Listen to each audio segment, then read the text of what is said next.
तो स्टूडेंट्स, क्या आपको भी इंग्लिश पढ़ना बिल्कुल भी नहीं आता है? जब भी आप किसी वर्ड को या फिर इंग्लिश स्टोरी पढ़ने जाते हो तो आपको वर्डों को सही तरीके से उच्चारण करने नहीं आता है, जिसके कारण आप ना तो इंग्लिश वर्डों को पढ़ पाते हैं और ना ही किसी भी छोटे या बड़े इंग्लिश स्टोरी को पढ़ पाते हो। तो आज के इस वीडियो को शुरू से लास्ट तक देख लीजिए, आपका 100% जो भी डाउट होगा ना वो क्लियर हो जाएगा। जिनको बिल्कुल भी पढ़ने नहीं आता है, सिर्फ हिंदी पढ़ने आता है, उनके लिए ये वीडियो बेस्ट होने वाला है स्टार्टिंग के लिए। ठीक है, अगर आपको नहीं आता है तो ABCD से लेकर के इंग्लिश कैसे पढ़ा जाता है वो हम आज के इस वीडियो में आप सभी को बताने वाले हैं। चलिए शुरू करते हैं। हमारा टॉपिक क्या है, चलिए दिखाते हैं। जैसा कि आप लोग यहाँ पर देख ही सकते हो, जब हम किसी वर्ड को पढ़ते हैं तो सबसे पहले लेटर का ध्यान रखना जरूरी होता है। जैसा कि आप लोग देख सकते हो, पहले आपको हम क्या बताएंगे, जितने भी लेटर होते हैं उनका उच्चारण कैसे करना है ताकि आप वर्डों को सही तरीके से सही उच्चारण के साथ पढ़ पाओ। जैसे में यहाँ पर है, हम लोग कैसे पढ़ते हैं ABCD, तो यहाँ पर बी को ब पढ़ रहा है। ठीक है, इस तरीके से कैसे पढ़ना है वो बताएंगे। साथ ही में एक छोटा सा स्टोरी है जिसका नाम है a kind heart wins, a kind heart wins, यानी कि एक जो है ना दयालु दिल का जीत होता है। ठीक है, तो इसका मतलब हुआ, अब यहाँ पर आप लोग देख सकते हैं, यहाँ पर एक पैराग्राफ 1 हो गया, उसके बाद नीचे जाएगा तो 2 हो गया, उसके बाद नीचे जाएगा तो 3 हो गया, यानी कि 3 पैराग्राफ आप सभी को हम पढ़ाने वाले हैं। एक एक लाइन करके जितने भी यहाँ पर वर्ड्स दिख रहे हैं इन सभी का उच्चारण कैसे करना वो बताएंगे, कैसे पढ़ना है सही तरीके से, सब कुछ बताने वाले हैं हिंदी मीनिंग के साथ। तो चलिए शुरू करते हैं, आप लोग मेरे साथ बने रहिए।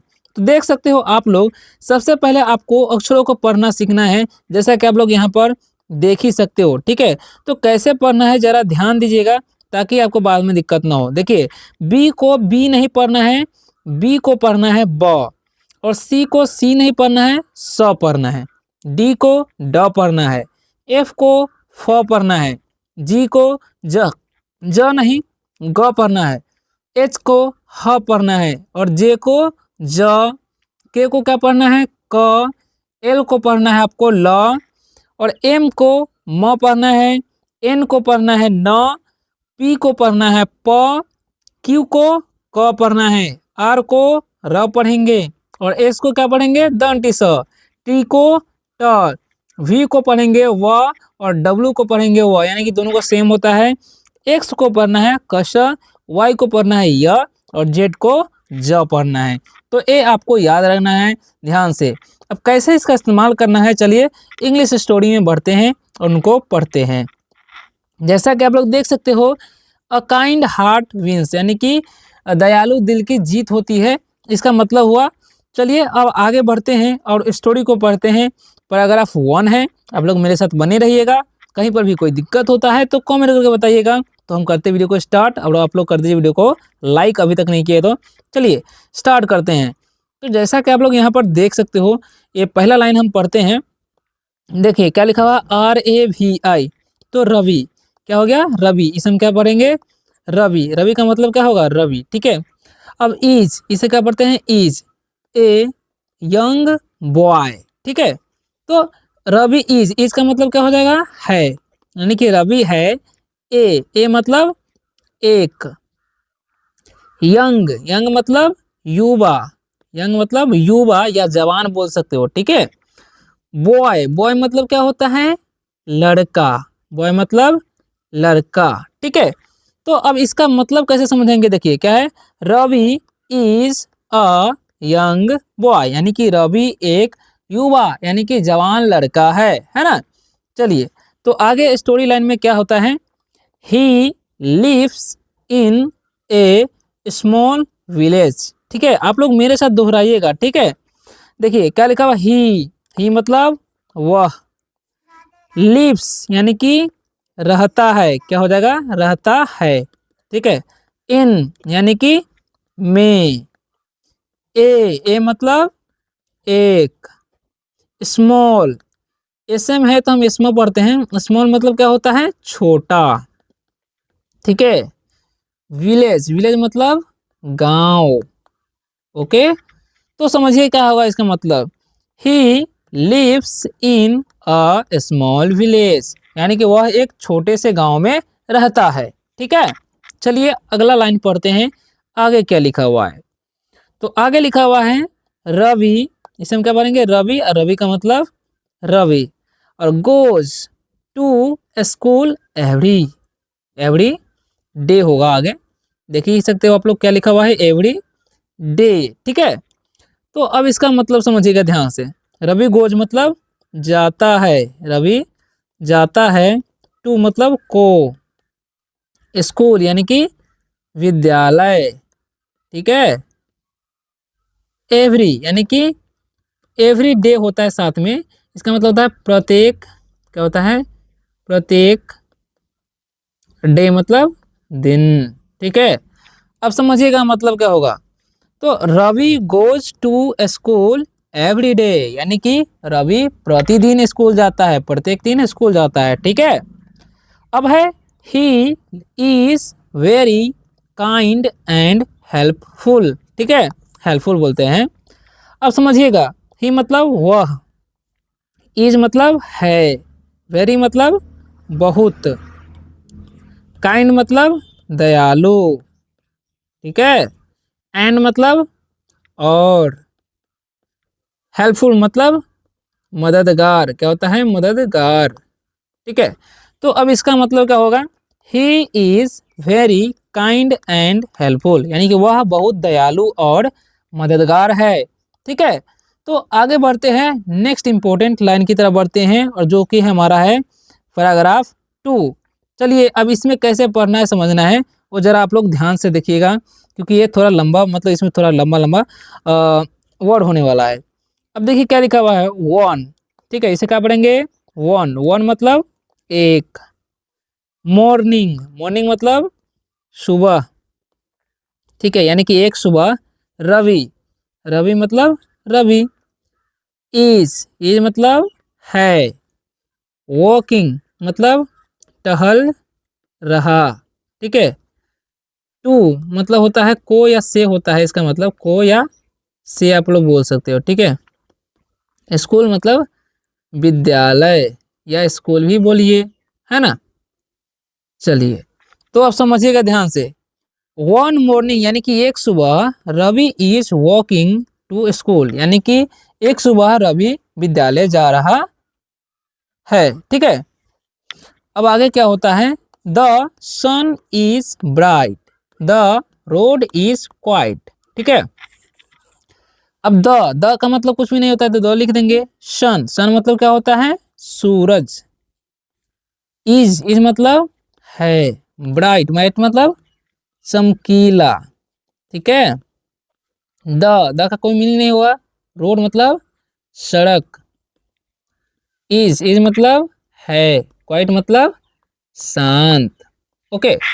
अब इसका मतलब समझिएगा ध्यान से, क्या लिखा हुआ है, जरा ध्यान से समझिएगा, द सन इज ब्राइट यानी कि सूरज चमक रहा है ना। द रोड इज क्वाइट यानी कि सड़क शांत है, ठीक है, ऐसा बोल सकते हैं। सूरज चमकता है और सड़क शांत है, ठीक है। अब आगे क्या होता है, suddenly Ravi sees a dog, ठीक है। अब देखिए सडनली, सडनली मतलब क्या होता है, अचानक, अचानक रवि, अचानक रवि सीज यानी कि देखता है, ठीक है, देखता है, ए मतलब एक, डॉग, डॉग मतलब क्या होता है, कुत्ता, ठीक है, यानी कि सडनली अचानक रवि एक कुत्ता देखता है, ठीक है। तो आगे क्या होता है, चलिए आगे बढ़ते हैं। द का कोई मीनिंग तो होगा नहीं, dog is hungry, the dog is weak, okay.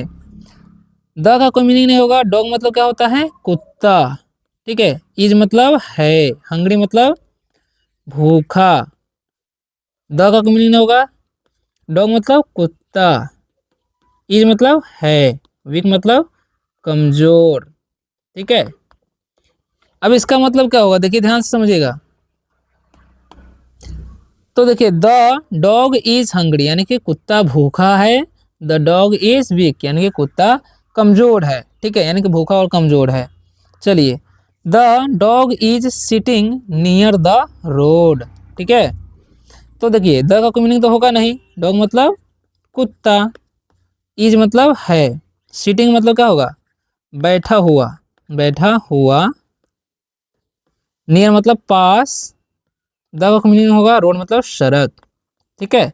तो अब इसका मीनिंग निकालेंगे, the dog is sitting near the road, यानी कि कुत्ता सड़क के पास बैठा हुआ है। चलिए अब बढ़ते हैं थ्री पैराग्राफ की तरफ, ठीक है। चलिए तो देखिए यहाँ पर क्या लिखा हुआ है, रवि फील्स सैड, ठीक है, ही स्टॉप्स वॉकिंग, ठीक है। अब इसका मतलब समझिएगा, देखिए रवि नाम है तो रवि होगा, फील्स मतलब क्या होता है, महसूस करना, महसूस करता है, ठीक है। रवि महसूस करता है, सैड मतलब दुखी या दुख बोल सकते हो, ठीक है। ही मतलब वह, स्टॉप्स यानी कि रुकता है, ठीक है, रुकता है, वॉकिंग मतलब क्या होता है, टहल रहा, क्योंकि ये जो है ना वर्ब का चौथा रूप है तो रहा लगा देंगे। तो समझिए रवि फील्स सैड यानी कि रवि दुखी हो जाता है, ही स्टॉप्स वॉकिंग यानी कि वह चलना रोक देता है, ठीक है, यानी कि वह रुक जाता है। ओके चलिए तो आगे क्या होता है, he looks at the dog, ठीक है, ही मतलब वह, लुक्स मतलब देखता है, ठीक है, क्या होगा, देखता है, एट मतलब पर, द का मीनिंग नहीं होता है, ठीक है, और डॉग मतलब कुत्ता, ठीक है। तो समझिएगा he looks at the dog यानी कि वह कुत्ता को देखता है, ठीक है, रुक जाता है और कुत्ता को देखता है। The dog looks at Ravi, है ना। अब इसको पढ़िएगा, द डॉग मतलब क्या होता है, कुत्ता, लुक्स मतलब देखता है, क्योंकि ये वर्ब का चौथा रूप है, सॉरी पांचवा, एट मतलब पर, रवि है तो रवि होगा, ठीक है। तो समझिएगा जरा ध्यान से, एक बार और रिपीट कीजिए मेरे साथ, the dog looks at Ravi यानी कि कुत्ता रवि को देखता है, ठीक है, रवि रवि की तरफ देखता है ऐसे बोल सकते हो, है ना, और रवि जो है कुत्ता को देखता है। तो क्या होता है आगे जरा ध्यान से समझिए, Ravi has some food in his bag, ठीक है। अब इसको कैसे पढ़ेंगे, रवि है तो रवि, हैज मतलब पास है, ठीक है, रवि के पास है, सम मतलब कुछ, फूड मतलब क्या होता है, भोजन, इन मतलब क्या होता है, में, हिज मतलब उसके, बैग मतलब थैला। ओके तो समझिएगा ध्यान से क्या लिखा हुआ है, Ravi has some food, Ravi के पास कुछ भोजन है, इन हिज बैग यानी कि उसके थैला में, ठीक है। इट इज हिज लंच, ठीक है, इट इसे हम पढ़ेंगे, इट मतलब क्या होता है, सॉरी यह, इज मतलब है, इज मतलब उसका, लंच मतलब होता है दोपहर का भोजन को हम बोलते हैं लंच, ठीक है, दोपहर का भोजन को हम लंच बोलते हैं, यानी कि उसके बैग में लंच है, दोपहर का भोजन है, ठीक है। Ravi thinks for a moment, ठीक है। अब देखिए रवि है तो क्या हो जाएगा, रवि थिंक्स, थिंक्स मतलब क्या होता है, सोचता है, रवि सोचता है, फॉर मतलब के लिए, के लिए, ए मतलब एक, मोमेंट मतलब होता है क्षण, पल बोल सकते हो, क्या बोल सकते हो, पल या बोल सकते हो क्षण, ठीक है, पल या क्षण इसका मीनिंग होगा, ठीक है। यानी कि इसका मतलब क्या होगा जरा ध्यान से समझिएगा, एक बार रिपीट कीजिए, Ravi thinks for a moment, यानी कि रवि एक पल के लिए सोचता है। क्या रवि कुत्ता को भोजन देगा या फिर नहीं देगा, ये हम अगले वीडियो में देखेंगे।